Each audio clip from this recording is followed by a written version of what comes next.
Good evening everyone. श्रोताओं में दोस्त और परिवार के लोग हैं, बहुत हार्दिक स्वागत है। और स्वागत है मुख्य अतिथि और आरबेन का।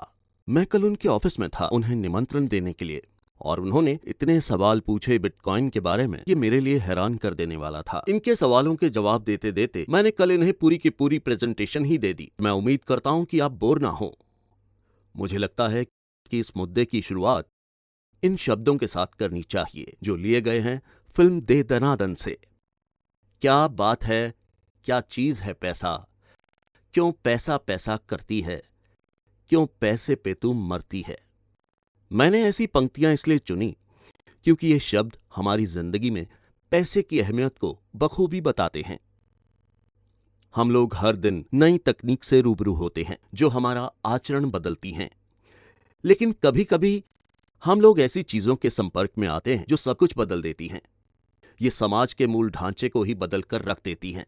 आज का कार्यक्रम भी ऐसे ही बड़े बदलावों को समर्पित है जो हमारी मुद्रा में बदलाव के बहुत करीब है।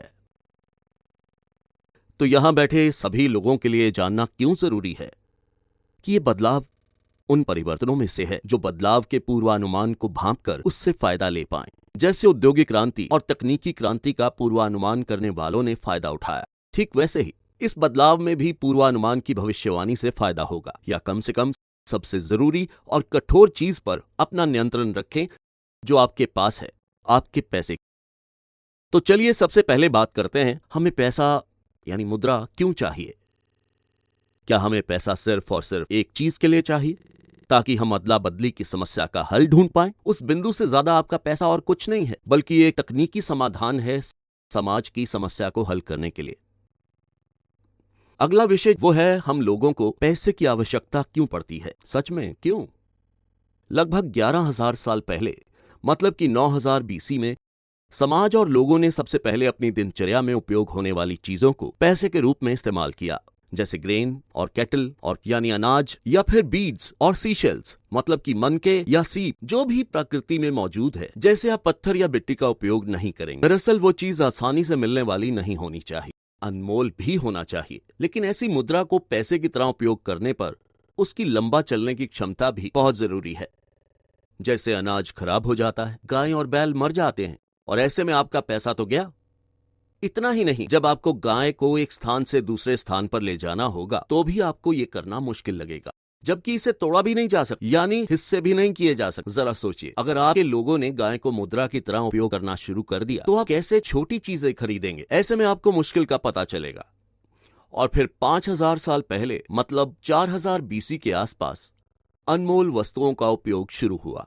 और ये तब शुरू हुआ जब अलग अलग जनजातियों ने एक दूसरे के साथ कारोबार करना शुरू किया। ऐसे में एकाएक हर कोई अनमोल वस्तुओं की उम्मीद करने लगा, क्योंकि एक जनजाति मन का और दूसरी जनजाति गाय का उपयोग कर रही थी। लेकिन हर कोई अनमोल धातु को चाह रहा था। ऐसे में अनमोल धातु वैश्विक मुद्रा यानी ग्लोबल करेंसी के रूप में उभरी।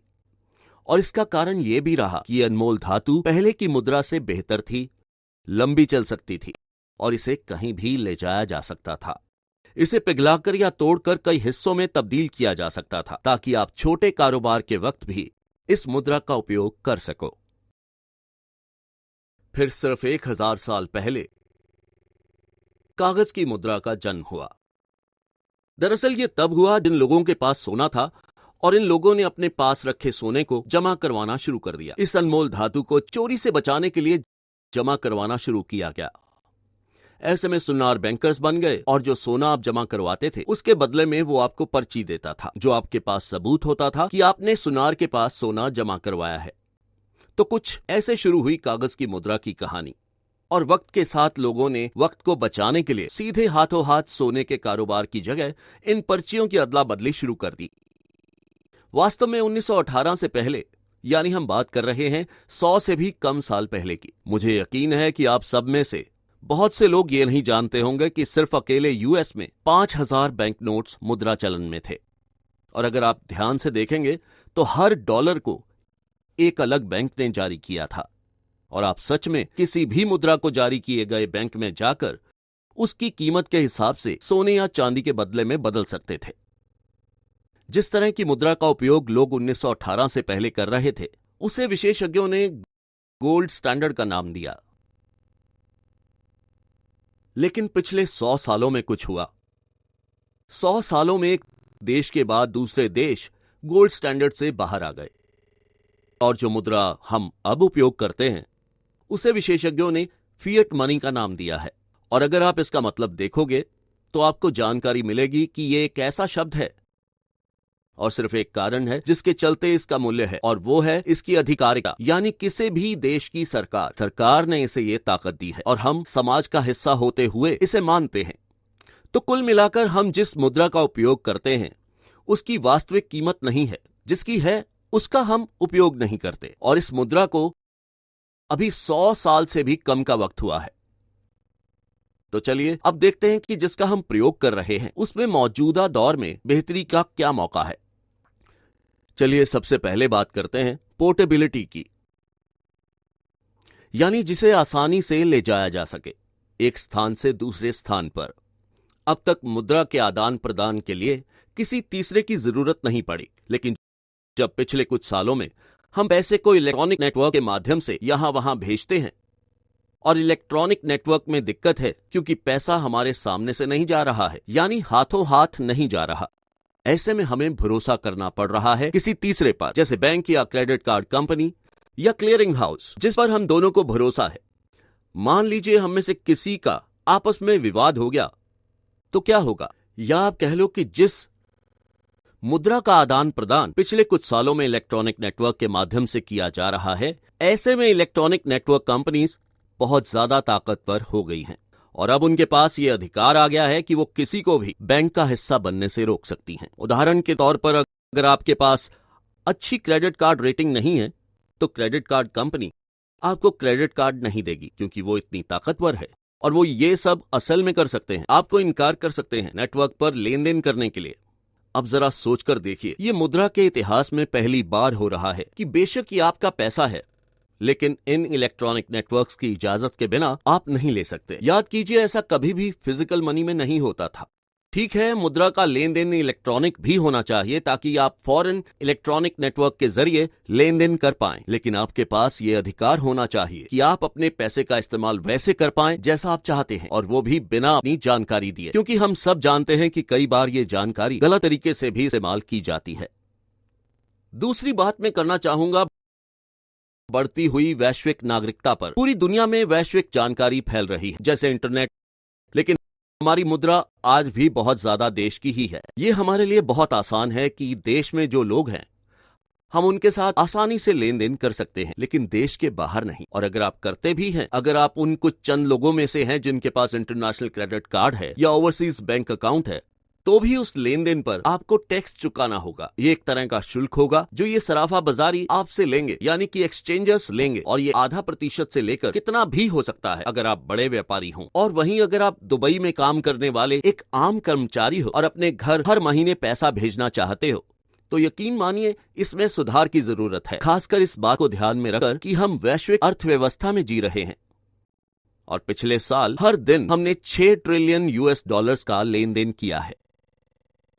ये आंकड़े 20% से ज्यादा जा रहे हैं। ऐसे में एक वैश्विक मुद्रा को बनाने का अवसर है, ये देखते हुए कि वैश्विक स्तर पर लोग जुड़ रहे हैं। तीसरी चीज जिस पर मैं बातचीत करना चाहूंगा वो है फिएट मनी। दरअसल शुरुआती दौर में फिएट मनी की कोई गिनती नहीं थी और वो मुफ्त में बन रही थी, जिस कारण बेलगाम मुद्रास्फीति के हालात बनने की उम्मीद थी। मुद्रा नीति के तहत कृत्रिम रूप से सेंट्रल बैंक और देश की सरकार ने आपूर्ति को दुर्लभ बनाया, लेकिन कभी कभी अलग अलग वजह से, कभी अच्छी तो कभी बुरी, सरकार को मुद्रा बनानी पड़ती है। ये जंग में लड़ने के लिए हो सकती है या फिर मंदी में अर्थव्यवस्था को तेजी देने के लिए। ये स्थिति कभी कभी चुनावों को देखते हुए भी उत्पन्न होती है, और जब ये सब कुछ होता है तो इसमें हमारी कोई गलती नहीं है, लेकिन हमारे पैसे की कीमत इस प्रक्रिया में कम होती है और यही होती है मुद्रास्फीति। और जब ये सब होता है तो बहुत ही नाटकीय अंदाज में बहुत छोटे वक्त के लिए बेलगाम मुद्रास्फीति की स्थिति भी बनती है। आधिकारिक मुद्रा के साथ जो सिर्फ 100 साल पुरानी है, अब तक 55 से ज्यादा बेलगाम मुद्रा के मामले कई देशों में सामने आ चुके हैं, और वो भी सिर्फ 100 के वक्त में। चलिए कुछ रोचक मामलों से आपको रूबरू करवाते हैं। 2001 में जिम्बाब्वे डॉलर हर 25 घंटों में अपनी आधे से ज्यादा कीमत को गंवा रहा था, बल्कि एक वक्त तो ऐसा आया कि जिम्बाब्वे डॉलर ने ऐतिहासिक गिरावट दर्ज की और 3 अंडों की कीमत 100 बिलियन हो गई थी। ज्यादा पीछे ना जाते हुए साल 2014 की बात करते हैं। 2014 के आखिर में अब आप खुद सोचिए, रशियन रूबल्स और कितनी बड़ी अर्थव्यवस्था है रशिया की। रशियन रूबल्स की कीमत में 40% तक गिर जाए और वो भी बहुत कम वक्त में, तो क्या हाल होगा। बल्कि 2014 दिसंबर में तो रूबल्स की कीमत 90% तक गिर गई थी। और हम एशियन फाइनेंशियल क्राइसिस 1997 के बारे में तो जानते ही हैं कि कैसे हर देश की नेशनल करेंसीज की कीमत में बहुत छोटे समय के लिए गिरावट दर्ज की गई थी। तो कुल मिलाकर कहने का मतलब ये है कि जिस मुद्रा का हम उपयोग करें उसका 100 साल से पहले की मुद्रा की तरह मूल्य स्थिर रहना चाहिए, या फिर कहें कि बेलगाम मुद्रास्फीति को रोकने वाला होना चाहिए, ताकि हमें ये विश्वास रहे कि मुद्रा की कीमत सुरक्षित है। जनवरी 2009 में एक अनजान शख्स ने, जिसका नाम था संतोशी नाकामोटो, इन्होंने एक ऐसा आविष्कार किया जो अब बहुत चर्चित है, इतना चर्चित जैसे इंटरनेट। कोई अंदाजा लगाएगा किस चीज का आविष्कार किया था इन्होंने? बिटकॉइंस का। चलिए अब मैं आपको बताता हूं कि बिटकॉइंस क्यों सबसे बेहतर मुद्रा है जितनी भी अब से पहले आई हैं। सबसे पहली चीज, बिटकॉइंस ऐसी पहली मुद्रा है जिसमें दोनों तरह से आप फायदा उठा सकते हैं। यंत्र यानी इलेक्ट्रॉनिक के जरिए और किसी इंसान से सीधा पैसा ले सकते हैं। बिल्कुल इलेक्ट्रॉनिक मनी की तरह ही आप एक बिटकॉइंस को विश्व के किसी भी हिस्से में बैठकर इधर उधर इंटरनेट से भेज सकते हैं। लेकिन वास्तविक मुद्रा में आपको किसी और की जरूरत नहीं होगी, और ये सब कुछ मुमकिन हो पाया है बेहतरीन तकनीक के कारण। इसका ये मतलब हुआ कि बिटकॉइंस में आप इलेक्ट्रॉनिक और वास्तविक मुद्रा का प्रयोग बिना किसी और दबाव के कर सकते हो। और अच्छी बात यह है कि इलेक्ट्रॉनिक और डिजिटल होते हुए भी आप अपने पैसे को जैसे चाहे वैसे प्रयोग कर सकते हैं, और वो भी अपनी जानकारी दिए बिना।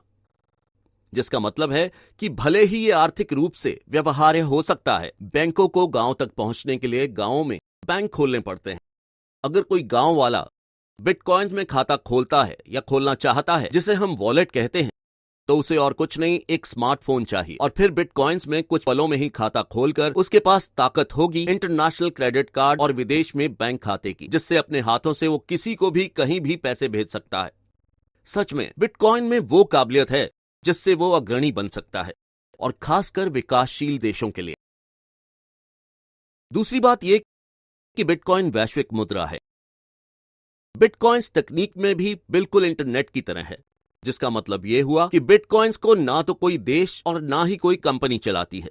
ऐसे में किसी भी देश को बिटकॉइंस को वैश्विक मुद्रा की तरह अपनाने में कोई हर्ज नहीं होगा। इतना ही नहीं, अदायगी के समय में भी हमें किसी और देश की मुद्रा पर निर्भर नहीं रहना होगा, जैसे हम अभी यूएस डॉलर पर रहते हैं। आज के अखबार में भी ये सब छप रहा है कि यूएस संघ कुछ फैसले लेने वाला है जिनसे मुश्किल बढ़ सकती है। आपको किसी पर निर्भर रहने की जरूरत नहीं है, क्योंकि बिटकॉइंस को कोई काबू नहीं करता, और कोई करे भी तो कैसे। ऐसे में जब इसे कोई काबू नहीं करता, तो ऐसे कोई बंद भी नहीं कर सकता, बिल्कुल वैसे जैसे इंटरनेट को कोई बंद नहीं कर सकता। और अगर इसे बैन भी कर दिया जाए तो भी इसे बंद नहीं किया जा सकता, जिसका मतलब साफ है कि यह पूरी तरह से वैश्विक है। तीसरी चीज, कोई भी मुद्रा रही हो, इतिहास से लेकर आज तक उसका अनमोल और दुर्लभ होना आवश्यक है। बिटकॉइन सॉफ्टवेयर इस बात का यकीन दिलाता है कि बिटकॉइंस दुर्लभ है, जिसका मतलब है कि बिटकॉइन नेटवर्क में 21 मिलियन बिटकॉइन से ज्यादा बिटकॉइंस नहीं बनाए जाएंगे, जिनमें से 13 मिलियन बिटकॉइंस अब तक बनाए जा चुके हैं। तो ऐसे में आपूर्ति तय रहेगी और मांग लगातार बढ़ती रहेगी, जिसके फलस्वरूप बिटकॉइंस की कीमत ऊपर जाएगी, जैसा पुराने समय में हुआ करता था। इसका मतलब यह हुआ कि बिटकॉइंस एक अवरोधक रहेगा महंगाई के लिए और बेलगाम मुद्रास्फीति के लिए भी, बिल्कुल कीमती और अनमोल धातु की तरह। वही लोग इसमें भी उलझ जाते हैं जब मैं ये कहता हूं कि सिर्फ मिलियन बिटकॉइंस ही बनाए जाएंगे, और दुनिया में तो खरबों लोग हैं। ऐसे में ये बिटकॉइंस इतने लोगों के लिए कैसे पूरे होंगे? देखा जाए तो सही सवाल है। मैं आपको समझाता हूं। मान लीजिए सोने की कीमत कम है, तो मैं कारोबार करूंगा किलोग्राम में। लेकिन जैसे ही सोने की कीमत बढ़ेगी तो सोने का कारोबार पहले ग्राम्स और फिर मिलीग्राम्स में शुरू किया जाएगा। कि गोल्ड एक अनमोल धातु है और इसे तोड़ तोड़ कर छोटा किया जा सकता है। बिटकॉइंस नंबर है, यानी इलेक्ट्रॉनिक टोकन, और इलेक्ट्रॉनिक टोकन को कितने ही कणों में विभाजित किया जा सकता है। बल्कि एक बिटकॉइन को अभी भी 8th डेसिमल के साथ विभाजित किया जा सकता है। हमारे देश की मुद्रा की तरह नहीं, जिसे सिर्फ 2nd डेसिमल तक ही विभाजित किया जा सकता है। 8th डेसिमल तक पहुंचने को संतोषी कहा गया है। ये बिटकॉइंस के फाउंडर के नाम पर रखा गया है। इसका मतलब है कि अगर आप एक बिटकॉइन के मालिक हैं, तो असल में आप 100 मिलियन संतोषी के मालिक हैं। इसलिए चिंता न कीजिए, बिटकॉइंस की कमी नहीं आएगी। तो चलिए, ये तो थी छोटी सी जानकारी, लेकिन कोई बिटकॉइंस का प्रयोग नहीं करता तो आप क्यों इस बारे में सोचोगे? चलिए इस धारणा को देखते हैं कि कोई बिटकॉइंस का प्रयोग कर ही नहीं रहा तो बिटकॉइंस का व्यापार विस्तार और बिटकॉइंस की पूरी दुनिया में विदेशी मुद्रा के व्यापार ने 2014 के अंत तक $23 बिलियन को छुआ और ये बिटकॉइंस के व्यापार में 50% की छलांग थी, वो भी सिर्फ एक साल से कुछ ज्यादा वक्त में। वीसी इन्वेस्टमेंट निवेश। बिटकॉइंस कंपनी में अब तक $500 बिलियन की राशि लोगों द्वारा लगाई जा चुकी है। सबसे बड़े बैंकों में एक सिटी बैंक्स के एक्स सीईओ, हम किसी बड़े मैनेजर लेवल के अधिकारी की बात नहीं कर रहे, हम बात कर रहे हैं एक्स सीईओ और न्यूयॉर्क स्टॉक एक्सचेंज की, जिन्होंने $75 मिलियन का निवेश किया है बिटकॉइंस कंपनी में। विक्रम पंडित कहते हैं कि बिटकॉइंस में दुनिया बदलने की संभावना है। आप इससे अंदाजा लगा सकते हैं कि बैंकों का भविष्य क्या होगा। हाल ही में 10 मार्च को, अभी तो 2 हफ्ते भी नहीं हुए, आप पेपैल के बारे में जानते हो ना? ये सबसे बड़ी पेमेंट कंपनियों में से एक है और पेपैल, ईबे, एक्सपीडिया के फाउंडर और साथ ही और भी कई बड़े बड़े लोगों ने बिटकॉइंस में $116 मिलियन का निवेश किया है। बिलियन डॉलर्स कंपनी ने बिटकॉइंस को अपनाना शुरू किया और खासकर यूएस में। हाल ही में सबसे बड़े नाम माइक्रोसॉफ्ट ने भी बिटकॉइंस को अपनी यूएस वेबसाइट्स में जगह दी है एक्सबॉक्स पॉइंट्स के लिए। वहां छोटे और मध्यम स्तर के व्यापारी भी अब दूर नहीं हैं, जबकि 60,000 व्यापारियों ने भी पूरी दुनिया में बिटकॉइंस को स्वीकार किया है और इस आंकड़े में सुधार की उम्मीद के साथ इस साल के अंत तक ये आंकड़ा 1.5 लाख व्यापारियों के पार होगा। बिटकॉइंस में प्रतिदिन के हिसाब से निवेश 0 के बराबर ही रहता था, लेकिन अब कुछ सालों से यही निवेश 2014 के अंत तक 1 लाख के पार हो चुका है। बिटकॉइंस अकाउंट को वॉलेट्स कहा जाता है और कुछ साल पहले तक ये वॉलेट 0 थे, लेकिन अब ये वॉलेट्स 8 मिलियन तक पहुंच चुके हैं।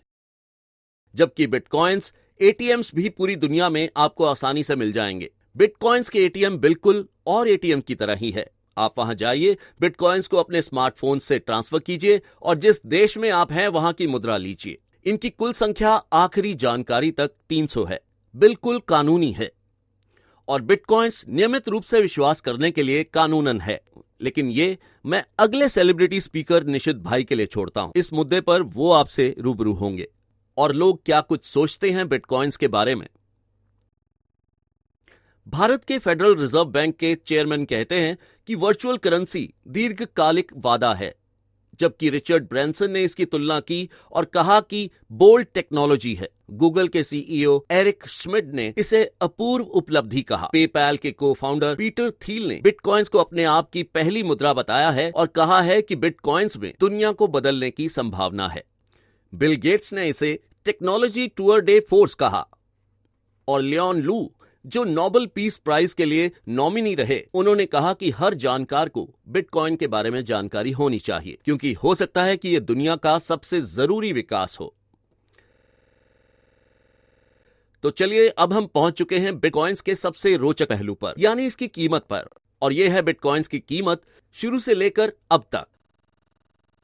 और जब कोई नया शख्स इस ग्राफ को देखता है तो वो कहता है कि क्या तुम देख नहीं पा रहे हो कि पिछले साल बिटकॉइंस के बुरे दिन रहे हैं। बिटकॉइंस तो अब समाप्त हो रहा है, अब तो बिटकॉइंस से दूर भागना ही ठीक है। लेकिन इतनी जल्दी नहीं। मैंने क्या किया है कि इस ग्राफ को भागों में बांटा है, जिन्हें मैं पिछले व्यापार उत्कर्ष चक्र यानी बूम साइकिल्स कहता हूं। चलिए सबसे पहले बूम साइकिल पर नजर डालते हैं। बिटकॉइंस का दूसरा साल 2010। और जब आप पहले बूम साइकिल पर नजर डालोगे तो ये सीधी दिख रही लाइन कुछ ऐसी नजर आएगी। तो 2010, जो कि बिटकॉइंस का सिर्फ एक साल था, मैं उसे पहला बूम साइकिल कहता हूं।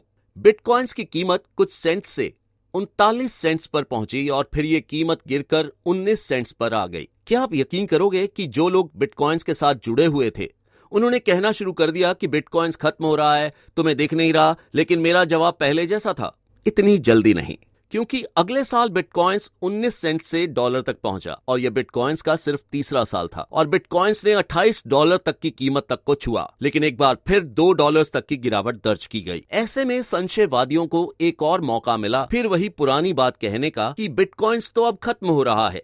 2012-2013 में $2 से बिटकॉइंस ने भारी छलांग लगाते हुए $230 तक पहुंचने में कामयाबी हासिल की, लेकिन फिर $66 पर आकर रुक गया। 2014 में $66 से कुछ ही महीनों में बिटकॉइंस $1150 तक पहुंचा और फिर वापस गिरावट के साथ $180 पर आया और आज बिटकॉइंस की कीमत $250 से $300 है, जो कि वृद्धि की प्रवृत्ति की ओर है। ऐसे में इससे अच्छा वक्त क्या होगा बिटकॉइंस को खरीदने के लिए? जबकि पहले संशयवादी शोर मचा रहे थे कि बिटकॉइंस खत्म हो रहा है, 19 सेंट से $2, फिर $266 से $180 बिटकॉइन समाप्त हो रहा है, ये हम पहले भी सुनते रहे। लेकिन बिटकॉइंस पर लोगों को विश्वास था, जिन्हें हम बिटकॉइनर्स कहते हैं, और उन्होंने शिकायत नहीं की। बिटकॉइन को वेस्टर्न मीडिया ने बहुत कवर किया है, जैसे CNN money, wall street journal, Bloomberg, और मैं आपको ये यकीन दिलाना चाहता हूं कि ज़ेप-पे पर हम इसके लिए काम कर रहे हैं ताकि इसे भारत में भी अच्छी खासी कवरेज मिल पाए। और अगर आपको बिटकॉइंस की कीमत देखनी हो तो आप बिल्कुल वैसे ही जैसे आप किसी भी राष्ट्रीय मुद्रा की कीमत को किसी भी मशहूर वेबसाइट जैसे गूगल, CNN, ब्लूमबर्ग पर देखते हो, इसे भी देख सकते हो। मैं संदीप गोयनका हूं और मैं ज़ेप-पे का को-फाउंडर हूं।